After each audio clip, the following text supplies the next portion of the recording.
Is happiness the authority in the modern world? Yeah, so pretty much, I mean, since the beginning of time, like since people started philosophizing, I mean, most people would probably attribute like the first major philosopher to, Socrates and Plato. So, I mean, these guys, I mean, obviously people had noticed this like long before them, but they understood that our basic orientation in human life was towards happiness. So, in general, people will just naturally pursue whatever ends will lead to higher pleasure and less pain. So, John Stuart Mill and Freud adapted this in like the 18th, 19th century, but basically called it just the pleasure principle, right? So this has been dating back like since humans started, talking about things and trying to think about these life situations at a deeper level. It was just our basic orientation is toward maximizing pleasure and minimizing pain. And so the modern American idea, we've kind of adapted that and just turned it into the pursuit of happiness. And so, the whole of our nation essentially, and a lot of Western culture now, because, if all of the whole mantra and philosophy of the pursuit of happiness is bleeding into our movies, our music, our TV shows, our social media, and a lot of that is getting exported into different areas of the world, especially because America still makes the movies that tend to gross the most worldwide, right? So when we're exporting essentially is more and more ideals of the pursuit of happiness everywhere, right? And so we're kind of like living in this framework where it seems like not only is it our just most natural basic human instinct, but on top of that, we're told that it's essentially like the leading philosophy of life is, the pursuit of happiness. And when we say pursuit of happiness, like it's a very modern conception of pursuit of happiness. The word happiness as we would tend to use it in American culture right now, is not necessarily what happiness meant to, somebody like Plato or somebody like Augustine or Aquinas, right? So the modern conception of happiness is mostly in line with what you would just call self-fulfillment, right? So it is like essentially being true to yourself. The Friedrich Nietzsche line where it's like "do as thou wilt" is essentially the key to his philosophy. So it's essentially just following your passions, your desires, and whatever actualizes your authentic self.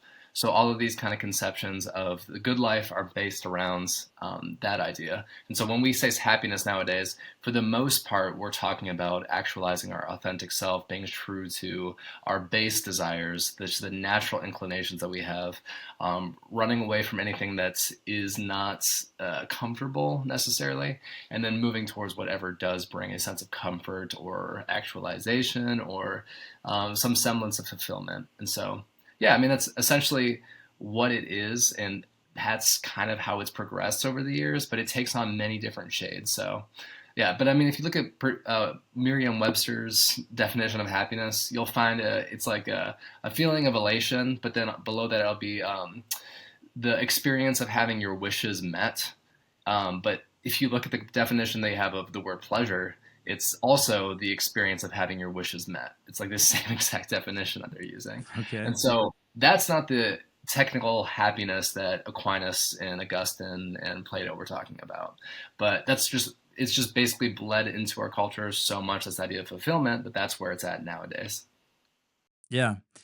Uh, that was a good answer. There's like five different things that I wanted to talk about from it. I guess let's start with uh, in answering that question. I feel like the tone that you answered it with, or the yeah tone, sort of thematically, was sort of uh, suggestive of the fact that maybe you don't think that this perspective on happiness is helpful to the people that have bought into it. And so I guess now I have two questions. So that's better than five.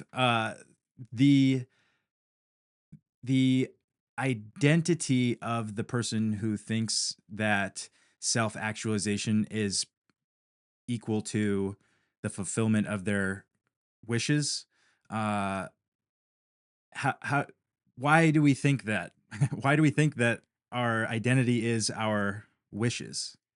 Okay, so we live in a generally an individualistic culture. So most people in America, in general, we're individualistic. We have this idea that we're supposed to be pursuing happiness, and pursuing happiness is not necessarily what is for the collective good, or what the philosopher Michael J. Sandel would call the common good.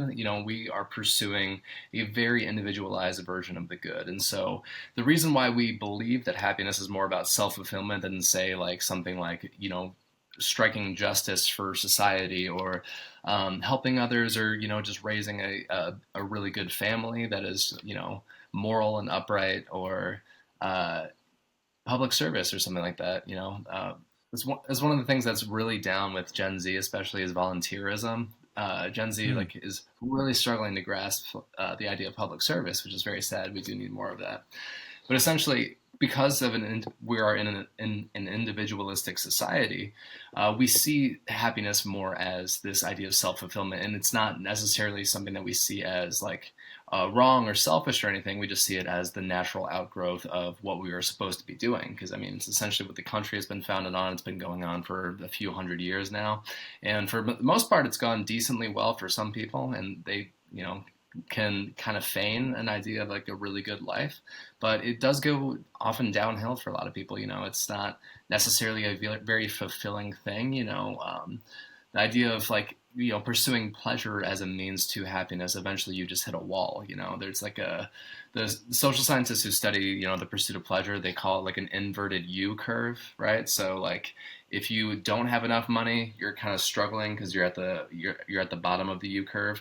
Then when you get like enough money, you're at the very top of that U curve where you're just really enjoying yourself. Like your stress is about not making the bills, not having enough food, not having enough resources for your family to provide. Those are off the table, and now you're just kind of like living and enjoying yourself without having to fret or anything along those lines. But then when you keep going and you accumulate more money, you start living at the Biggie Smalls quote, where it's like more money, more problems, right? So you get more money, and it starts becoming a burden rather than a way to assist you or to help you along.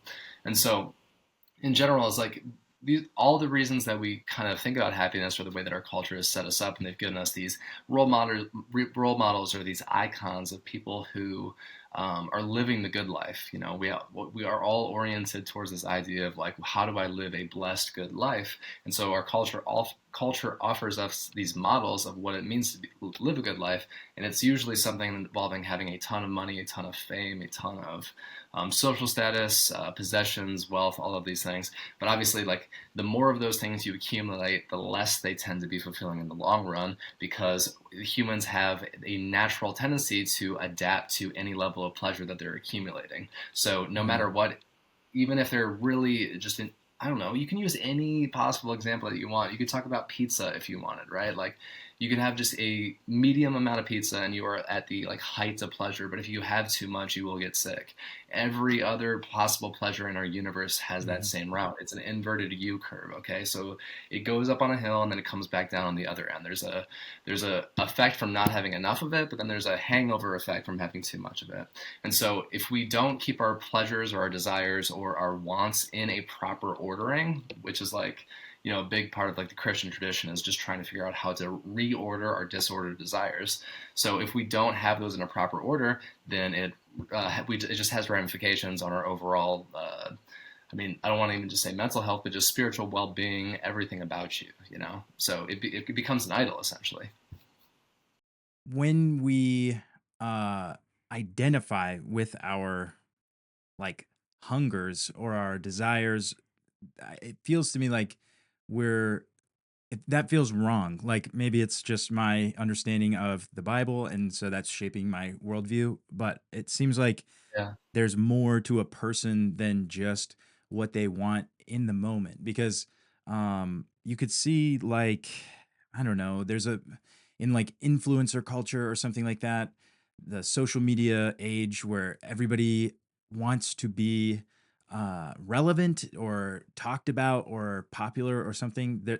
There come along all these different avenues. So I don't know, I'm thinking of OnlyFans, like the people that subject themselves to that lifestyle, they make a decent amount of money at the top end of the spectrum, and they are able to uh, satisfy some of those desires, maybe just through money or whatever it is, like attention and all of these other things. But then Yeah. like very quickly, 6 months later, 2 years later, you get to a point where you're like, oh, this is not myself. My wishes no longer align with the life that I've been living for the past 2 years. So Yeah. do people, I don't know. It seems like it seems like the question I want to ask is, are people figuring that out, or are we just buying into it even more so? Like more happiness, more of what I want. Oh yeah. Yeah, so I mean, I think there's definitely a shift coming along, and lots of other people have noticed this too in recent years. But a lot of, especially you see this among Gen Z, especially Gen Z men, for whatever reason, it's very strange. But yeah, Western culture is in a very odd point in human history right now because we now have more Gen Z men who are interested in attending church than Gen Z women. And if you study church history, I teach a class on church history. I love church history, but if you study it, you find that in almost every single church throughout history since the cross, right? Almost every single church has been majority women, right? And then so right now in Generation Z, we are majority men for the most part. Like, I mean, that's just what the general statistics say. There's probably some exceptions here and there, but I find that to be very strange, and also I think it's probably emblematic of so men in the past like century or so, we used to have uh, there's this one psychologist. I think his name is Daniel Gilbert, I think, or something along those lines. I might have that wrong, but anyways, he was saying that in the past century, men have lost their three crucial roles, which are impregnator, protector, and provider. And so, lots of things like society or artificial insemination, and then things like home security systems and all these things, which are all like, I mean, not necessarily artificial insemination, but like home security system, great, like protect yourself. We want to, lower violent crime and everything along those lines. But when you take away all of those necessary roles from men, they start to feel like they don't actually have a place within society. Like uh, people, I feel like people often have this conception where it's like women need more like sources of complexity or sources of meaning and stuff in their lives. But it's Mm, been found that like men are so insanely desperate to have sources of meaning. Like they really need some sort of a sense of ontological security, which I think is like the technical term for it. But they need to feel as though they have some meaning in their lives, or else hmm. they quickly fall in depression or meaninglessness or just a sense of not being involved in a story, not having connections, and they might not even realize it, but they'll just basically slip into a deep, dark depression and not be able to attribute it to the right causes. And yeah, I mean, it's one of the reasons why men are struggling in general right now. Um, Not to say that like women aren't struggling, just men are struggling in a very strange and unique way these days. And so, just to bring it back to your initial question, is that when men are in a place where it's like they don't have a good source of meaning or a good source of like belonging, they're going to look somewhere else. They're going to be more open to like the the YouTube rabbit trails of like Jordan Peterson or Wes Huff, Alex O'Connor, these kind of guys, which is it's Hmm. so interesting. I don't listen to a ton of these guys, but I do a lot of work with our young adults ministry, and there are so many young men who will just show up and they're just interested. And I'm like, what got you here? Like, what about this was interesting to you? And a lot of them will just say, "Oh, I'm here because if I listened to a video by Jordan Peterson or like some, even like a Yeah. TikTok influencer or something like that," which is just so interesting to me. And so now, so I just see a lot of dissatisfaction among young men, realizing that the visions of happiness that they have been provided by their culture are not actually satisfying them. And so they're now looking for different visions of the good or different visions of what the good life could actually look like. And a lot of them are actually finding that within the church. And so, broad Yeah. answer to like your original question, I'm sorry that I took it down so many rabbit trails, is that there are a lot of people who are dissatisfied with the way things are and they're trying to find it elsewhere. And I think Generation Z is doing that at a slightly larger rate than past generations. But there are still people who are bought into the old visions of happiness. Because, I mean, if you are an Instagram influencer making $500,000 a year, it's going to be a little bit harder to notice those that lack of ontological security or whatever you're talking Hmm. about. Like, it's going to be slightly more difficult because there's a lot of things distracting you or weighing against you, and so you might find your fulfillment elsewhere. Yeah. Yeah. One of the ways that I like to This might be weird, but one of the ways I like to think about God is in the symbol of the yin yang, and because I think that I don't know necessarily enough about the Eastern traditions that uh, use that symbol or observed the principles of the world that they tried to encapsulate in that symbol.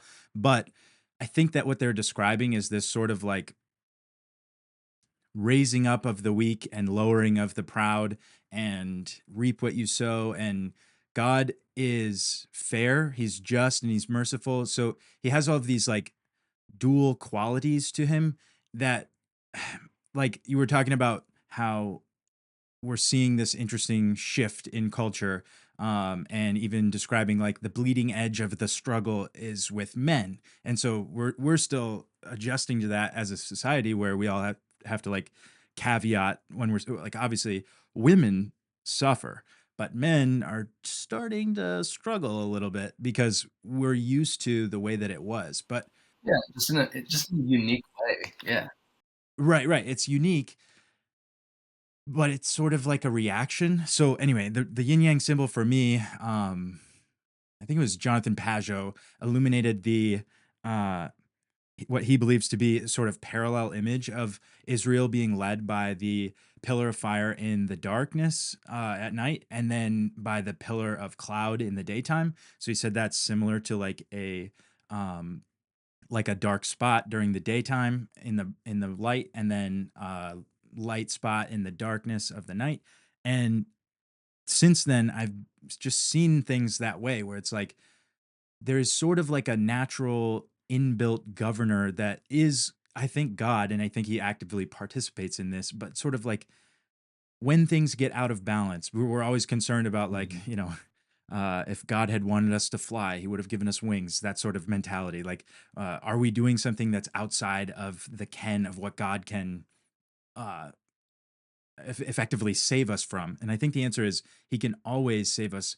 And it's sort of built into the structure of the world that we live in. One point, sort of built off of that, is that I just have heard a lot about the idea that our institutions have been sort of feminized, and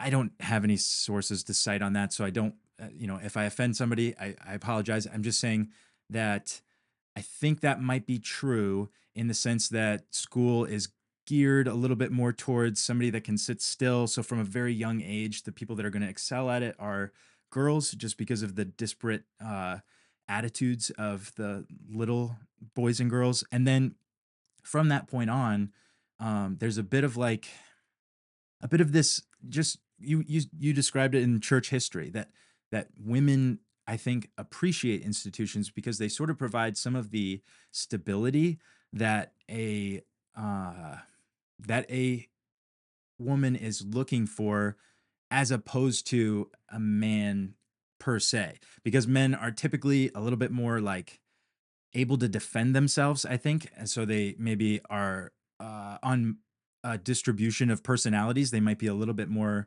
um, just on the risk taking end, just because they can sort of make their way through lives by brute force or bravery or something like that.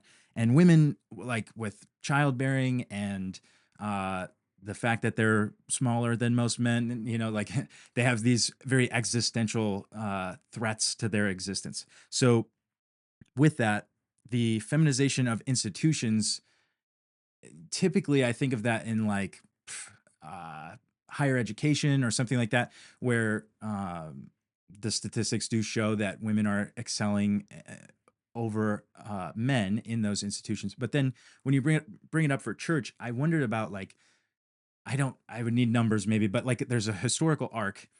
The churches feminize, and not necessarily in the sense of like feminism, but just like a little bit more feminine in their makeup. And with that, it pushes men out into a world where they can I don't know, try their luck. And then all of a sudden they start to find this lack of meaning. They don't have a role in their home. They don't have a home to have a role in.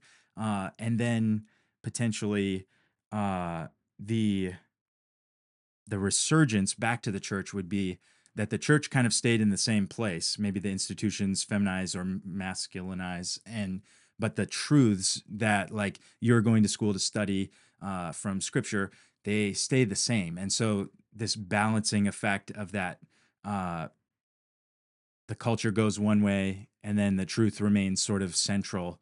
Might be invitational to these young men. That's a lot and kind of speculation. So I don't know if you have anything to say about that, but just something that I thought when you were laying that out. Yeah, well, I mean, our entire school system is based around the idea of Taylorism, which was developed by this guy named Frederick Winslow Taylor. It's late 18th century, I think, maybe 19th century. But it's essentially built around this idea of we need our schools to basically train people to be efficient factory workers. And so, not a lot of schools throughout human history are set up the way that America's schools are. And so, in general, the way that our K through 12 public school systems train their students to you know, become prospering members of society is based around an idea that it's like, okay, you're going to be working in a factory your entire life, so you know, let's try to train you in that direction. And so it is a lot of like, you need to sit in this room for 8 hours a day and focus and just not get off track or anything like that. And I was just reading today, I can't remember where it was. I think it might have been in a book by Carol Dweck, but she was doing some research and she found that in the studies of just classrooms, she found that it was for if a teacher was going to call out a student in class, like hey, tell them to either calm down, cut it out, pay attention, all these things, it was 8 times more likely to be a boy than a girl.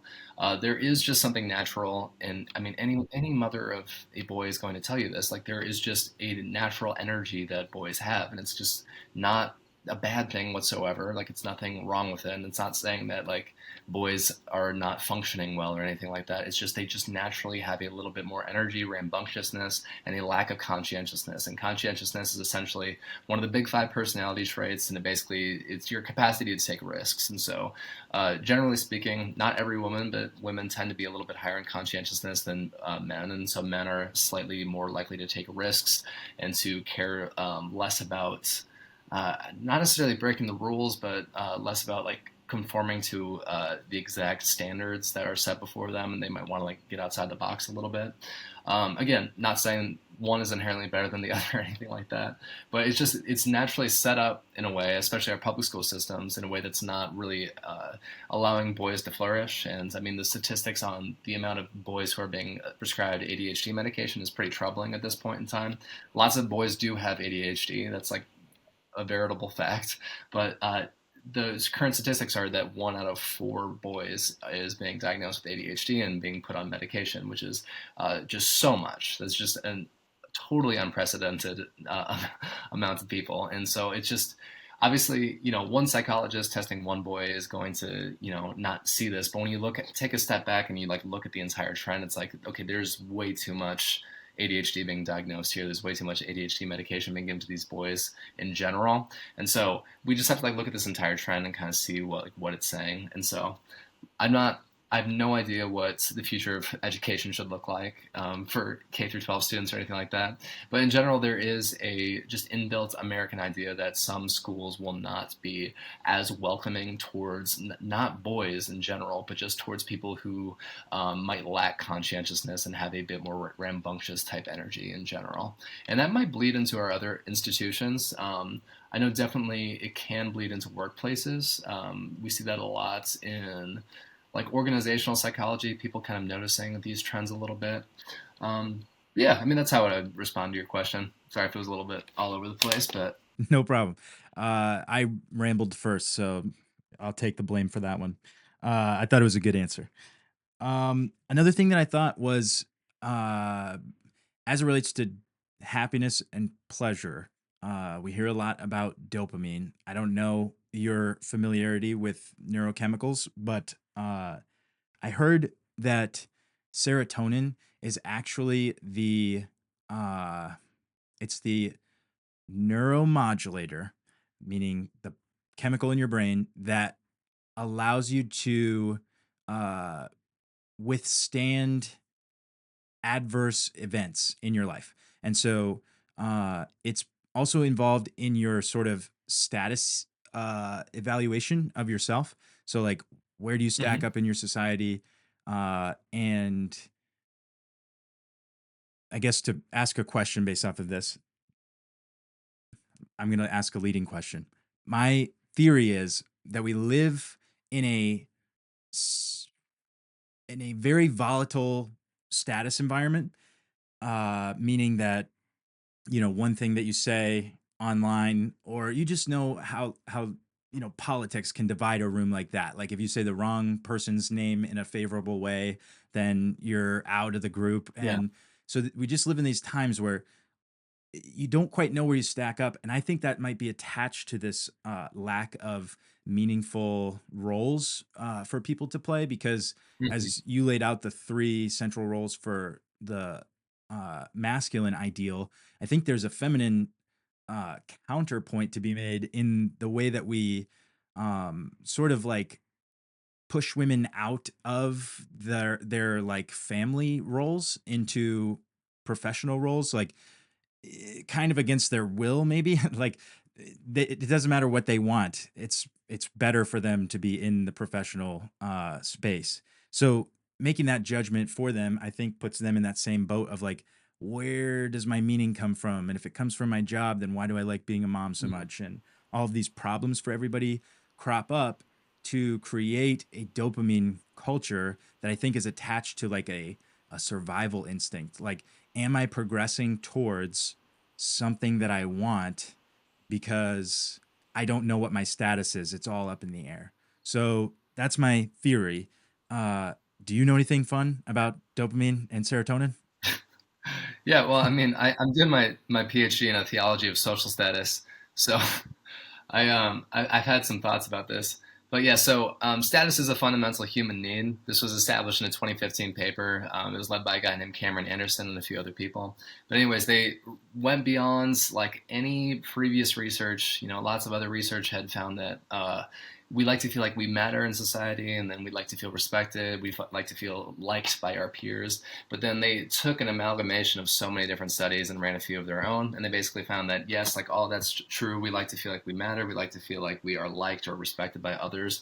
But above that, or even like below those desires, whichever way you would want to say it, is this desire to feel as though you have status, which is basically a subjective placement of where you stand in your social hierarchy.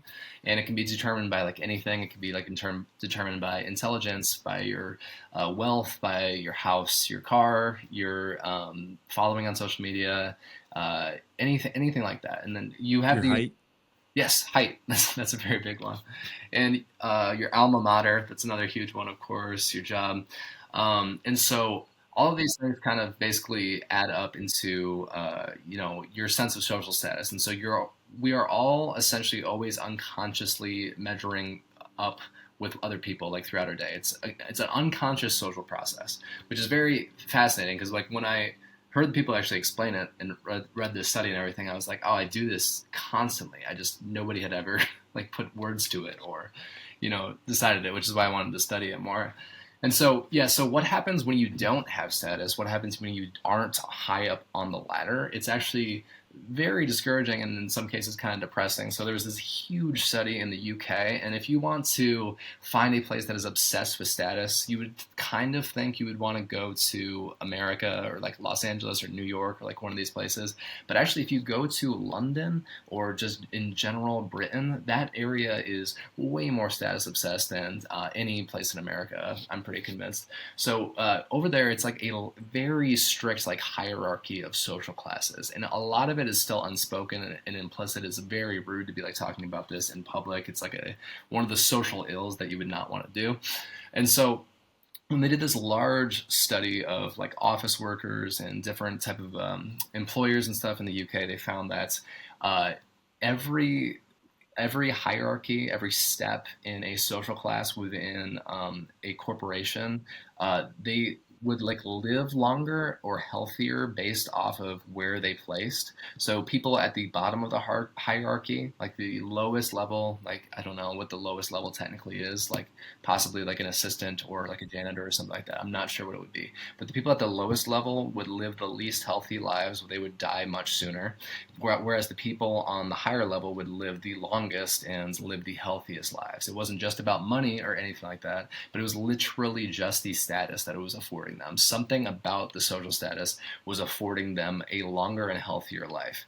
Like, and they did a whole book about this. This guy, Michael Marmot, he studied in this book called The Status Syndrome. It's one of the most interesting books, and I recommend it to everybody. It's a little bit dry, but he is just trying to go, because like most people would think, well, like, oh, if you have more money, like you should be able to afford more things, like you could afford better medical care, you'd afford like better, more organic food or something like that. And he goes through it and he's like, that's not it. Like, it's not about the money. Like, we've tested it in all these different ways. Like, it's not just about the money. There is something innate in the sense of status that these people have that's actually causing some sort of health. And so he just, for like 200 pages, he's just investigating these different theories about how it's working out. And by the end of it, he's just like, it's just something about status. Something about having respect in the eyes of others or not having respect in the eyes of others is actually like affording us a sense of health that is transcending the things that we eat, the things that we do, the way that we spend our time. It is actually bleeding into us that way. And so that's a very troubling finding, right? And then one of the there's another study that found like one of the significant drivers of depression is actually just not feeling like you have any status in your society, right? Mm. So, which is honestly, it's one of the things that's contributing to a lot of the rise of depression, anxiety, suicidality among young men. I'm not sure, you've probably heard about this, but like the deaths of despair, which is the term that was coined by Ann Case and Angus Deaton, who are these social theorists, right? So they found that the leading cause in Western culture, at least specifically in America, is deaths of despair, which is deaths that are either suicide or overdose. And 3 out of 4 of every death of despair is from a man. So a man is for every 4 deaths of despair, 3 of those are men. And the most common factor in all of these deaths of despair, like why all these men are, falling into suicide or overdose, the single most common factor among all of them, it was whether they possess a bachelor degree. If they did not possess a bachelor degree, there was a much higher chance of them killing themselves or overdosing, Wow. which is horrible and disgusting, Yeah. honestly. And I'm so sad that this actually is happening in society and stuff like that. But if we want to live with like an illusion that status does not matter, then we're fooling ourselves, because it literally does matter. Even if we want to pretend like it doesn't, even if we want to pretend like everyone is completely equal, right? Like Hmm. I mean, every celebrity or people, somebody like online is like trying to broadcast the idea is like, no, everyone is equal. It's like, you do not live your life in a way where everybody is equal. We should treat everybody with an equality of honor, which is like essentially the Christian idea of how we should be spreading status. Like, literally, no matter what your role is, this is like Paul's thing in second or First Corinthians 12, where he's like talking about we're all one body with many members, and we can't get mad at the head for being the head, and we can't get mad at the torso or the eye for being an eye. Like, everyone performs their specific parts. It's not about who is higher than the other. We all literally need each other. And so because of the fact that we all need each other, our job is to assign one another an equality of honor. We don't need to give everybody like an equality of position, but we need to assign an equality of honor, because every person needs to feel as though they are honored and respected by the community that they belong to, right? So that's the Christian ideal. But in general, like the way that our secular culture is trying to handle the whole status issue is not very productive, because it's basically just like telling people like, no, love that person or respect that person, but not giving them any categories or practical advice about how to actually respect them. Yeah, and it occurs to me that what we talked about earlier about happiness would sort of be a major impediment to that. Like, at least, you know, picking a celebrity at random, somebody that's, just won a Grammy, let's say, and they're all dressed up and having a great time. They don't necessarily want to help like somebody that's living on the street right then with whatever their most urgent need is, because that person doesn't smell very good and that's not part of their wishes. Like, I wish that I was around somebody that smelled bad right now. That's not uh, going to help you navigate that situation. in the way that you're claiming to. So I guess maybe that just leads to some hypocrisy, right? Because what you're describing is sort of like the Western altruistic ideal, but then I think what we're talking about with happiness is probably a more relevant authority. That was my question in the beginning. Is it the authority? Like, how do we decide when we're faced with a situation to satisfy our happiness or our presumed moral position on something? Oh yeah. So I love this question. So this is the book that I'm writing right now is essentially this. But so the Christian ideal of happiness, right? So every philosopher, I mean Epicurean philosophy especially, and who else? Yeah, Aristippus. He was like an early Greek philosopher, and plenty of others had already noticed that the pursuit of happiness was essentially the basic human instinct. Like it was not surprising. People were not caught off guard by this. It was very apparent. Like we pursue pleasure, we avoid pain. That is just a natural human inclination. And then so when Augustine comes along in like the fourth century, right? So by his day, people had already drafted 277 different versions of happiness, different theories or models of happiness, which is very fun to think about. There's already 277 by the time Augustine came around in the fourth century. So just imagine how many more have already come out since then. It's just insane to think about.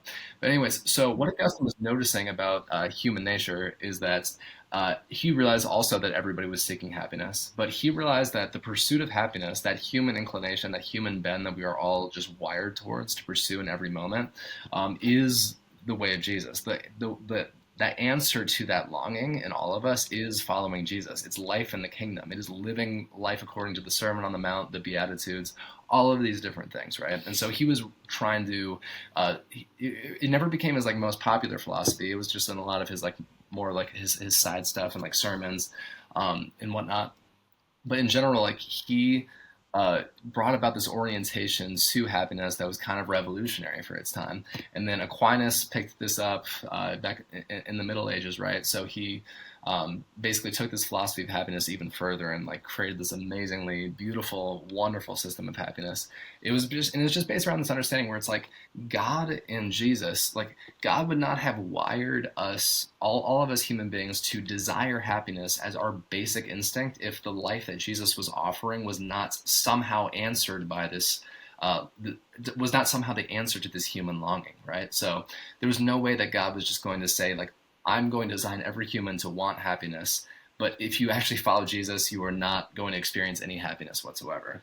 But the difference is, and the difference that like people like Christian theologians have been trying to point this out for centuries is that the happiness that comes along with the kingdom is so very different from the way of happiness that is um, in the world, right? So you have the list of the Beatitudes, right? So Beatitudes are blessed are the poor in spirit, for theirs is the kingdom of heaven. Blessed are those who mourn. Blessed are the meek. Blessed are the peacemakers. All of those things in the Beatitudes. The word that is there is makarios, which literally just means happy. Lots of people are like, oh, it's like a spiritual happiness or like something like that. And not necessarily. It was quite literally just a God-given happiness, a sense of just flourishing or something like that.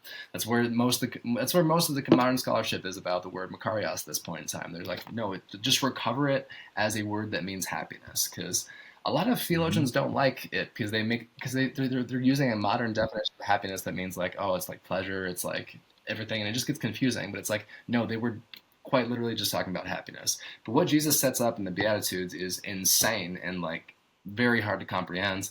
I've been studying it for years and I'm still not really 100% getting it.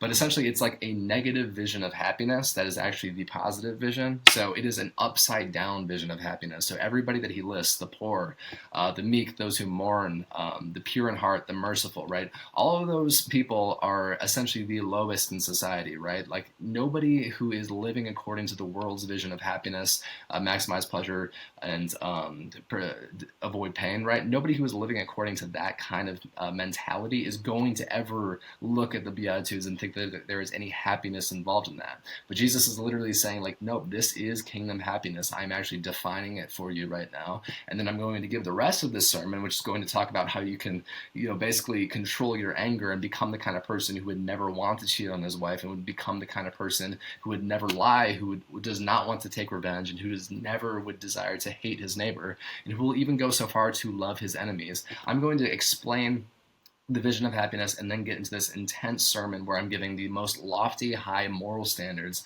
that you could ever comprehend. And I mean, it still is. Like, I don't think anyone's ever, since Jesus, given a moral vision that has a higher standard than the Sermon on the Mount. It's insane. But essentially, if you look at it all, take it all together, what Jesus is saying is like, this is the way of happiness. It's going to be so hard. You're actually going to have to resist almost every one of your basic desires of happiness.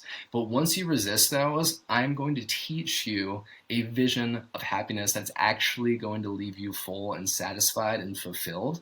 And if you keep following me and living into this pursuit of happiness that I'm trying to show you is actually fulfilled through me and through life in the kingdom, then you will find true, actual, lasting joy. You will be free from anxiety. You will not want to lay up treasures on earth. You will not even want to like judge your brother, because you will become the kind of person who is just filled with love and joy and peace and my life in the kingdom. And so, yeah, so that's essentially long answer to the original question is that happiness according to culture is pursue pleasure, avoid pain, but happiness according to Jesus is just avoid essentially going towards those basic desires of happiness and start following me, and I will give you a more complex, rich, fuller vision of happiness that does not depend on you having to get everything you want all the time, but you will be actually be free of those wants and those desires, because I will teach you about self-control. I will teach you about kingdom living, and I'll teach you about how to live life with God. Yeah. Wow. I'm gonna buy that book when it comes out. It sounds like that sounds really, really good. Um, I know that you at least have read Dallas Willard, and I was Oh, thinking about early Divine Conspiracy, where he's beginning to get into the Sermon on the Mount, which is sort of the subject matter for that book, for those that don't know. Um, and he, I think, more than anybody else, has presented the most compelling uh, sentiment for those Beatitudes that I've come across, in that they are, yeah, and I think Tim Mackey sort of bolstered this when they were doing their Sermon on the Mount series for the Bible Project. Are you familiar with that group? yeah, yeah, yeah, The thing that I appreciate from both those views is that they sort of set the Beatitudes as like this shocking impossibility that I think makes sense, because it's so shocking to us because we have a notion about what makes somebody happy, or we have one of those 277 yeah, views of how to become happy. This touches on, but this is yeah, of course like a Venn diagram, but this touches on John Mark Comer's stuff too, about how everyone is sort of selling you their gospel, and there are many gospels in our culture. It's like you will be saved if you're happy, by this thing or that, whatever makes you happy will save you.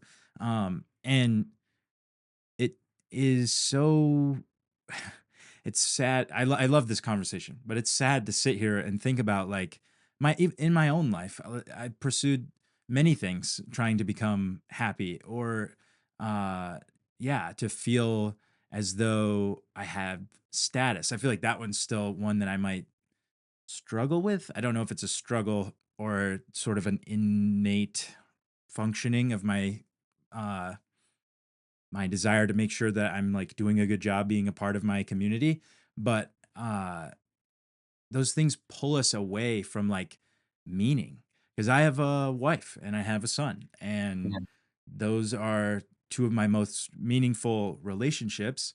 And uh I don't know, I guess I just, like, I don't want to overlook those things in my own life. That's where I've been recently. Just thinking yeah. like, I don't know how to put that on my bingo card, like wife and kid, that, oh, everybody has wives and spouse and kids. I guess moving forward in the future, maybe the statistics are not indicating that that will be the case. So maybe I'll be very wealthy in 10 to 12 years or something. But it's like, Yeah, maybe. maybe it's just a more difficult system of metrics that Jesus presents, because I don't know. I think Willard in the Divine Conspiracy, or wherever else, he definitely touches on the idea of like the pearl of great price, and that Yeah. when you find the pearl of great price, you found something of Yeah. such surpassing value that it literally doesn't Hmm. matter what you have, you would give it to get the thing that you've just Yeah. discovered you can get. And I think that Yeah. I think I don't know how to ask a question, but I think that that's why I wanted to talk to you in the first place because I see you doing that through reality theology on Substack. It's something I want to do. I want people to know the surpassing value of this great pearl that I found, Yeah. and I want them to realize that it's not it's not different from their life. They just are looking at all of the same components in a different way. Like, oh, I don't have this or that, and I'm like, Yeah. I don't need this or that. You know? Oh my gosh. Yeah. Absolutely. Yeah. I want so badly just for people to actually really realize, like when I talk to my friends who don't know Jesus, one of the biggest things I just want them to take away, like it probably wouldn't have been this a few years ago, but just these past few years, the biggest thing I want them to take away is that it is actually just pure joy. That's Hmm. the G.K. Chesterton. He called this Christianity's a gigantic secret, right? So from the outside, it looks sorrowful. It looks like it's a religion of sorrow. But once you're actually there, once you actually taste it, once you actually see it and understand it, it is a quite literally a religion of immense joy, of pure joy. And I love that you brought up the pearl of the great price and there's the one right before that where it's a merchant who, or no, a business person who sells everything that he has so that he can buy a field that has a hidden treasure in it. And what I love about both of those is that a lot of people think that it's an analogy for life after death. Like it's like, oh, Hmm. we're selling all of our goods in this life so that we can enjoy life after we die.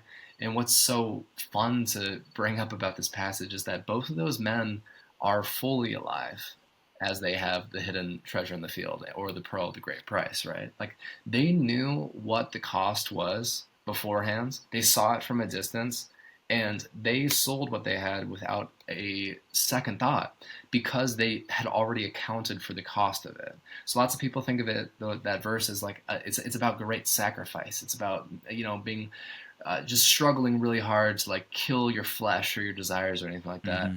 And that's not what it's about at all. It's about people recognizing the pure joy, the insurmountable pure joy that comes from following Jesus, that comes from life with God in his kingdom, seeing that from a distance and doing whatever it takes to achieve that because they realize that that life is the kind of life that will bring them immeasurable joy. Are you familiar with John Ortberg? You would be from Comer. Oh, yeah. Um, the he has a beautiful little podcast for anybody that wants to take 10 minutes and listen to some of the episodes from that. They're very brief and just so peaceful, and everything that Dallas Willard was, John has become, and just very Jesus like and non anxious presency stuff. And there are so many good insights from that. It's called Become New. Um, but anyway, on that, he was speaking about the shadow career or something like that. And essentially, he had this idea that it's probably pretty popular in different forms of psychology, like Jung talks about the shadow self. But essentially, you have a self and you have talents that have been given to you. You have skills, you have proclivities, whatever. And there's a ego driven application or usefulness of these skills that you have. And then there's sort of like I don't know, like a corporate driven or like socially motivated usefulness for these tools. And so he just described, like, his own example was he's a gifted speaker and he is very extroverted, and so he can use the tools that God's given him to captivate an audience and serve his ego and feel really proud about, what a great orator he is. Um, but then he misses out on all of these like deep and rich and meaningful relationships that he's sort of ignoring the opportunity for shaping people's lives, being involved in their lives. So it was just that popped up in my head as you were talking, and sort of just from this conversation, like it feels to me like um, there's sort of a, and this is a very common biblical theme, but there's just like an individual approach to life. Like I'm going to individually and somewhat materially benefit from my effort in the Hmm. world. And then like the alternative to that would be I'm going to socially I'm going to benefit my society. I'm going to benefit my community, and maybe immaterially Hmm. too. Like the things that are. It's so funny. The classic God. Uh, the things that are invisible are the things of the light. Like they're the things that we all desire, but you can't like quantify them. You don't even want to. Like how many Yeah. friends do you need to have? There's no number, but like enough or as many as you Yeah. can or whatever. Um, Yeah. yeah, so I guess I'm just fascinated by the way that that connects to the actualization that we were talking about before, because we were talking before the podcast. I like Chris Williamson's Modern Wisdom. I love his perspective on so many issues and just the way that he discusses ideas with people.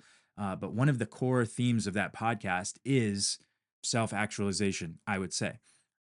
Now, with that, there comes like he's not coming from a Christian perspective, which is fine. It's great. I think it's he's a pretty wise fella, but he doesn't have that sort of metaphysical underpinning to his perspective.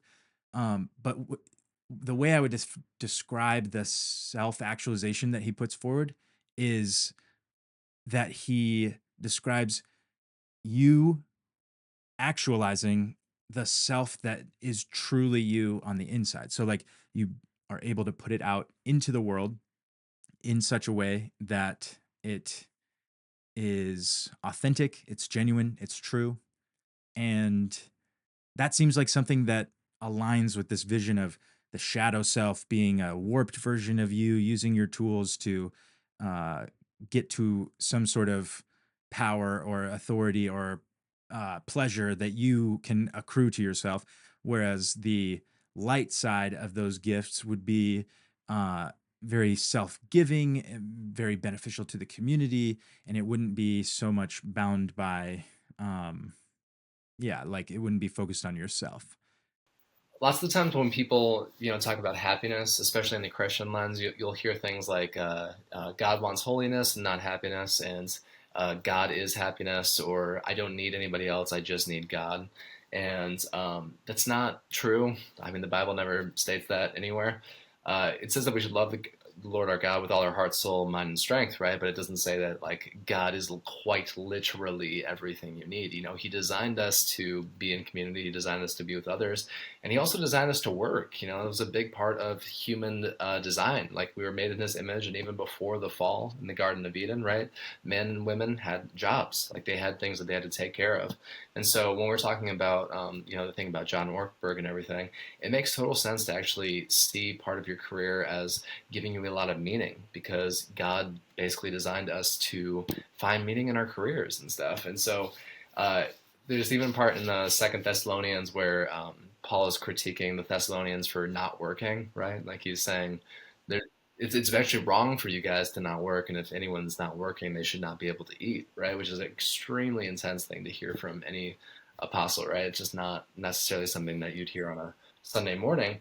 But there's something interesting about that where it's like, no, like these Thessalonians who are living as if God is like the only thing that they need, the literal only like source of their life or whatever. God is the source of life, but obviously God designed us to do things to live in his image, and part of living in his image is actively participating in a job or in a vocation, in a community, in a family or something like that. And so all of those things help give us a sense of meaning that then gives us a sense of happiness.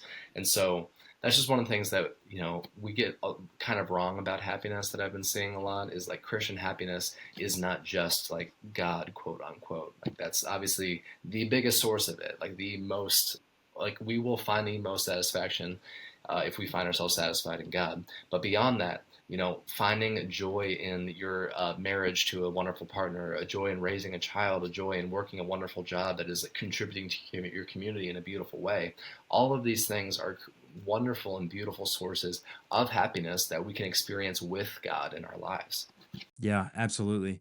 Um, just to reinforce that, I think that that is uh, something that's missing when we think of the world in two ways, like a secular world and a sacred world or something like that. And I think that there's just the world and God inhabits it, and the relationship with your wife or the sunrise or the job that you have, whether it's your favorite job or not. Like all of these are avenues for gratitude towards God, and avenues, it's the pathways of our life that we get to walk with God, and so they're all points that we can interact with God in reality, and then through that, I think we're able to attain some of that joy in God that maybe people. I think what you just described, it just plagues so many people. Like, why am I not satisfied in God? Why am I always thinking about like the temperature outside or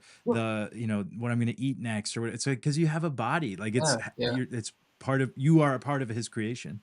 Yeah, exactly. Like if he would not have designed food to taste good if it wasn't like a part of something that could actually Hmm. bring us joy, and like he wouldn't have made it so that I mean, babies need human affection. They need touch if they want to survive. Like babies will actually die if they don't have human touch or human Hmm. affection, which is insane. So it's like we literally need others, and that's not like a fault in our character or a fault in our design. It's a beautiful part of the way that God designed us. Yeah. All right, Griffin. I am delighted by our conversation and could talk to you for 4 more hours, but time does not permit at the moment. So I look forward to talking to you again. And before you go, could you just let everybody know where to go to find more stuff by you, what to support? Just let people know. Yeah, so if you want to follow me on Instagram, I post about every like 6 months or something like that. But the only social media I'm really active on is on Substack. So if you just go on Substack, just search out Griffin Gooch. There's nobody else with that name, so you're gonna find me pretty easily. Yeah, that's where you can look for me. All right, sweet. Yeah, thanks again. This was great. Yeah, of course. Thanks for having me.